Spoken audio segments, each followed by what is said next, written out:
সালামু আলাইকুম এভরিওয়ান। আজকের এই ভিডিওতে আমরা সমাধান করব বুয়েট রিটেন এক্সাম 2024-25 সালে ফিজিক্সে আসা একটি প্রশ্ন, যেটি এসেছিল মূলত হচ্ছে তোমাদের স্থির তড়িৎ যে চ্যাপ্টারটি আছে সেটা থেকে। তো এই প্রবলেমটি হুবহু কোথাও থেকে নেওয়া হয়েছে ব্যাপারটা এরকম না, বাট এই যে কনসেপ্টটা, এই কনসেপ্টটা হচ্ছে ফান্ডামেন্টালস অফ ফিজিক্স এই বইয়ে হচ্ছে আমি দেখেছিলাম কোনো এক সময়।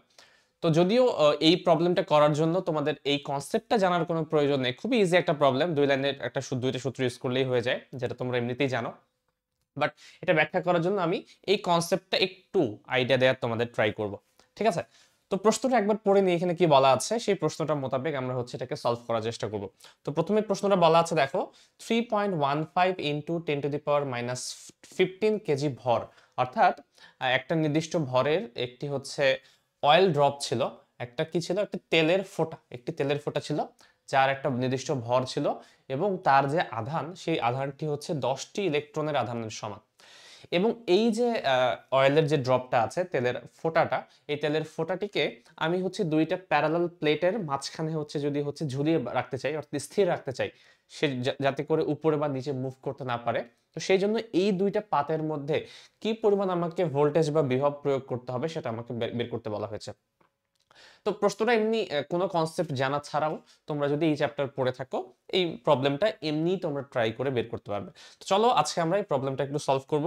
কোয়েশ্চেনটা একটু ডিটেলসে পড়ে নিব, দেন হচ্ছে কিভাবে সলভ করা যায় সেটার আইডিয়াটা নিব। এবং আমি একটু আগে যে বললাম, এই যে এই টপিকটা হচ্ছে অনেক বইয়ে আলোচনা করা আছে, তার মধ্যে ফান্ডামেন্টালস অফ ফিজিক্স যে কথা বললাম সেই বইয়েও কিন্তু আলোচনা করো, সেটা একটু ব্যাখ্যা করার ট্রাই করব। দেখো প্রশ্নটি হচ্ছে, আরেকবার একটু পড়ে নিই।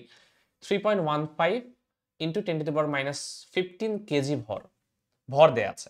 প্রথম কি কাজ, কি প্রথম কাজ হচ্ছে ভরটা দেয়া এবং তেলের ফোঁটাটার, এবং এর যে আধান সেটা হচ্ছে 10টি ইলেকট্রনের আধান বিশিষ্ট একটি তেলের ফোঁটাকে 5 মিটার দূরত্বে দুটি সমান্তরাল পাতের মধ্যে স্থির অবস্থায় রাখার জন্য, সমান্তরাল পাত আছে এবং তাকে আমি স্থির অবস্থায় রাখতে চাই, রাখার জন্য প্রয়োজনীয় যে বিভব আছে সেই বিভবের মানটা নির্ণয় করতে বলেছে। তো কোয়েশ্চেনটা আমার হচ্ছে কালেক্ট করা, এর মানে এরকম না যেটা 100% হচ্ছে কারেক্ট হবে কোয়েশ্চেনটা, হয়তো মান এদিক সেদিক হতে পারে অ্যাকচুয়াল কোয়েশ্চেনে, বাট এরকম টাইপেরই কোয়েশ্চেন এসেছে আমাকে বলেছে তারা, যাদের কাছে আমি হচ্ছে কোয়েশ্চেনটা কালেক্ট করেছি। তো ঠিক আছে, তো দেখো এটার রেসপেক্টে আমি যদি হচ্ছে একটু চিত্রটা ড্র করার ট্রাই করি, যে দুইটি আলাদা আলাদা পাত আছে, দুটি সমান্তরাল পাত আছে, ঠিক আছে, দুটি সমান্তরাল পাত, এখানে একটা এখানে একটা, এই দুইটি সমান্তরাল পাতের মধ্যে কোনো একটা জায়গায় আমি হচ্ছে একটা অয়েলের ড্রপকে আমি ফেললাম, এটা হচ্ছে অয়েলের একটা ড্রপ, ঠিক আছে।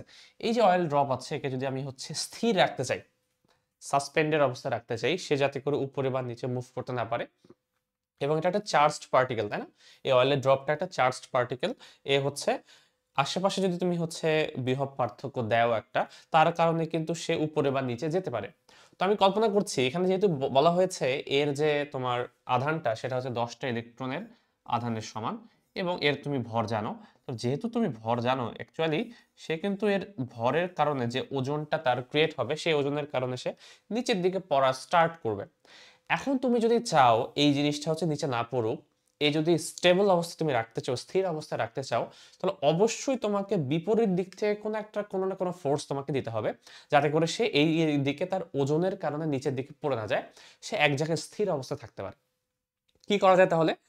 যেহেতু এটা হচ্ছে তোমার ঋণাত্মক আধান যুক্ত, তাই না, 10টা ইলেকট্রনের, সরি 10C লিখেছি আমি, 10C না, 10 কুলম্ব না, 10টা ইলেকট্রনের আধানের সমান এর হচ্ছে আধানটা।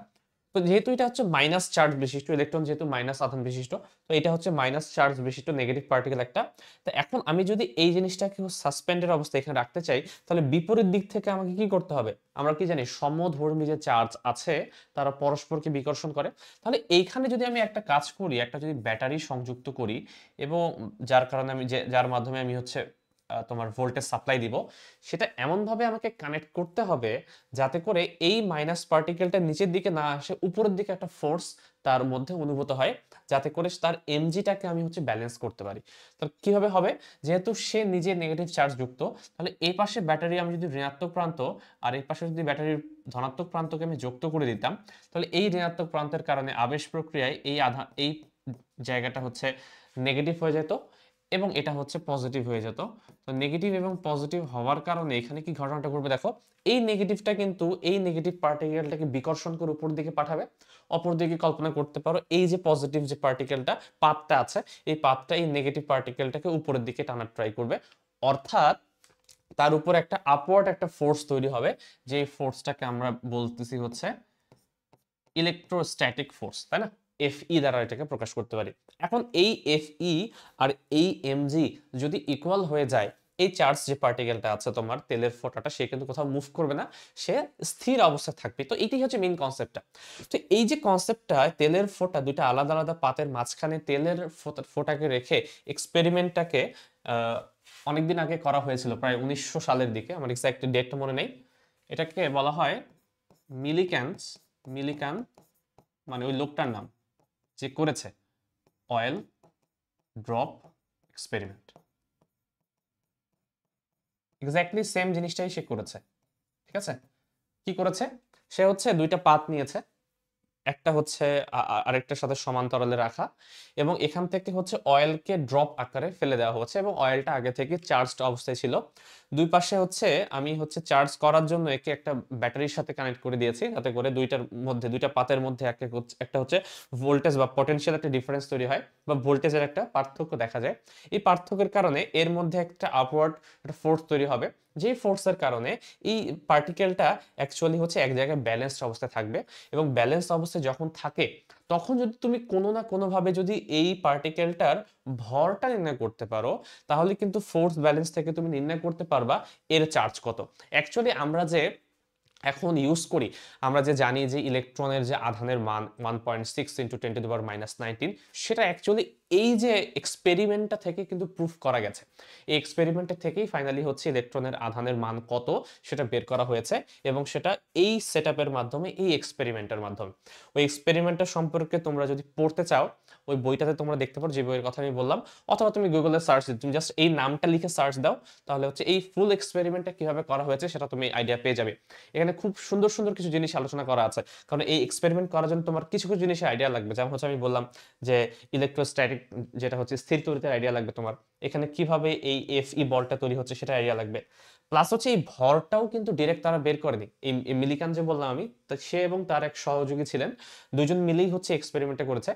তো তার এক্সপেরিমেন্টে তারা হচ্ছে এই এমটা কিন্তু নিক্তি দিয়ে মাপেনি যে অয়েলের ভর কত, কারণ একটা পার্টিকেল, ছোট একটা পার্টিকেলের ভর তুমি কিভাবে মাপবা?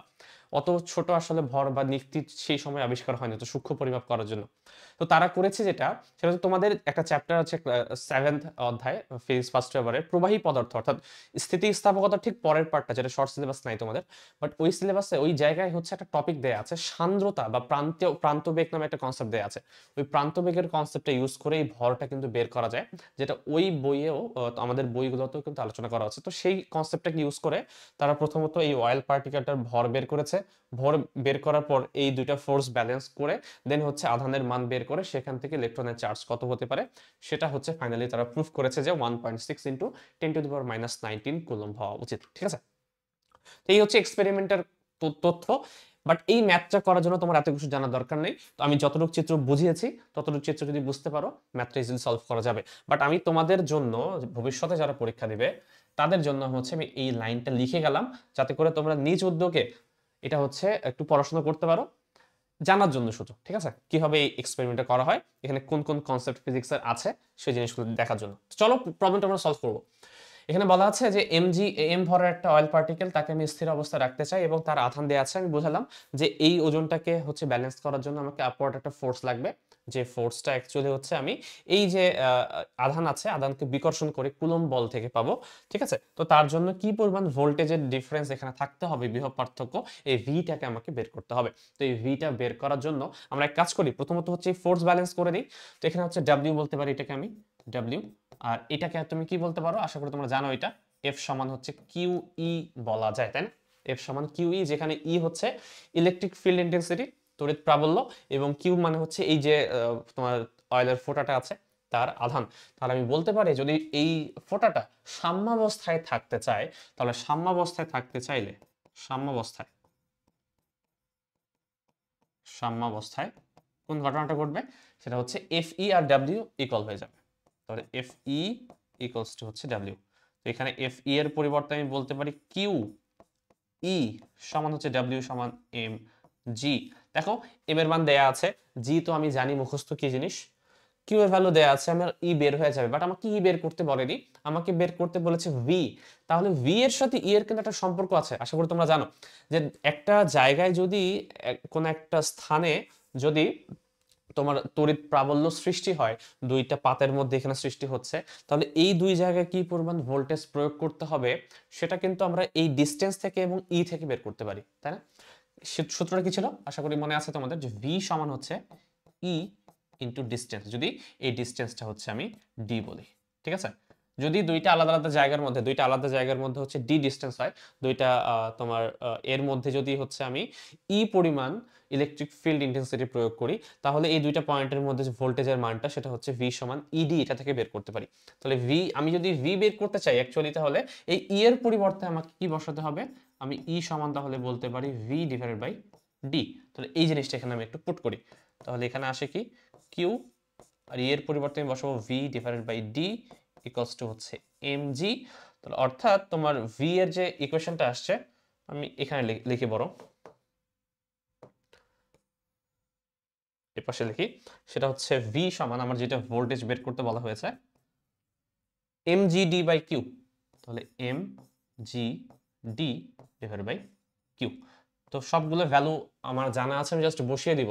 এটা আসবে কত, 3.15 into 10 to the power minus 15, সেটা জি 9.8, ডি অর্থাৎ এই দুইটা পাতের মধ্যে ডিস্টেন্স, প্রশ্নে বলা আছে তেলের ফোঁটাটাকে 5 মিটার দূরত্বে রাখা দুইটি সমান্তরাল পাতের মধ্যে রাখা হয়েছে, তার মানে এই ডিস্টেন্সটা কত, 5 মিলিমিটার, তাই? তাহলে 5 মিলিমিটার করি, 5 into 10 to the power minus 3, এবং ডিভাইড বাই হচ্ছে তোমার কিউ, যে কিউটা হচ্ছে কত, 10টা ইলেকট্রনের আধানের সমান। তাহলে 10 into 1.6 into 10 to the power minus 19, সামনে একটা মাইনাস চিহ্ন বসতো, আমি মাইনাস চিহ্ন বসাতে চাচ্ছি না, মানটা জাস্ট আমাদের বের করতে ইচ্ছা, ঠিক আছে? ভোল্টেজের মানটা বের করতে পারলেই হবে, চিহ্ন দরকার নেই আপাতত। তো আমি দেখি, ক্যালকুলেট করি, একটু ক্যালকুলেট করলে কত আসে, এটা জাস্ট বসিয়ে দিলেই হয়ে যাবে। 3.15 into 10 to the power minus 15 into 9.8 into 5 into 10 to the power minus 3, 10, 1.6, 10 to the power minus 19। আমি যদি ইকুয়াল করি তাহলে আনসার আসবে 96.47, 96.47 ভোল্ট। তাহলে এই পরিমাণ ভোল্টেজ তুমি যদি হচ্ছে এখানে প্রয়োগ করো, তাহলে হচ্ছে এই ঘটনাটা ঘটবে যে এই যে অয়েলের ফোঁটাটি আছে যেটা এখানে ছিল, সে হচ্ছে নিচের দিকে পড়ে যাবে না তার ওজনের কারণে, বাট সে হচ্ছে সাসপেন্ডেড অবস্থা থাকবে। এই টাইপের প্রবলেম তো অনেক আগে করা হয়েছে, তোমাদের প্রশ্ন ব্যাংকেও হুবহু এই টাইপের প্রশ্ন আছে। হ্যাঁ, হয়তো উদ্দীপকটা দেখতে এরকম ছিল না, সার্কামস্টেন্সটা এরকম ছিল না, বাট সেম সূত্র দিয়ে তোমরা কিন্তু প্রবলেম আগেও করেছো, বিভিন্ন ইউনিভার্সিটিতে এসেছে, শুধুমাত্র উদ্দীপকটা চেঞ্জ করে একটু কনফিউজ করার চেষ্টা করেছে, ঠিক আছে? তো এই হচ্ছে প্রশ্ন, আশা করি বুঝতে পারা গেছে। কোনো সমস্যা যদি থাকে অবশ্যই তোমরা আমাকে জানাতে পারো, আমি হচ্ছে সেই মোতাবেক সলিউশন দেওয়ার ট্রাই করবো। তো ঠিক আছে, আজকে এই পর্যন্তই। সালাম আলাইকুম।